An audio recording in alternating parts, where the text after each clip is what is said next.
Welcome to the Tech Egg. Don't get scrambled. Enjoy the video. You'll start by preparing a non-destructive layer. Select the clip and duplicate it directly above.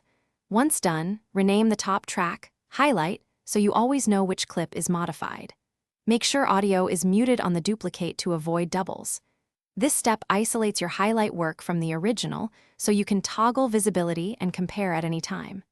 Doing this early saves time because you can experiment freely without altering the base clip. Next, add a mask on the duplicate to isolate the highlight area. Choose a shape mask for simple objects or the draw mask for complex motion. Once the mask is placed, feather it generously, somewhere between 30 and 120 px, so the brightening blends naturally.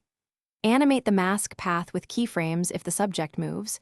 You'll make subtle shifts rather than abrupt jumps. Then increase exposure or highlights on the duplicate, so only the masked region appears emphasized.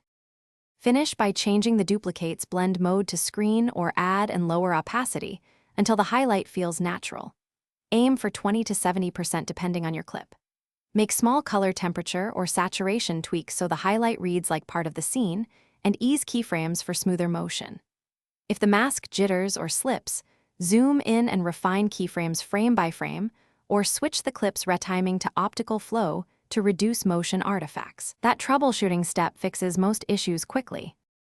Thanks for watching. Consider subscribing if I helped unscramble your problems.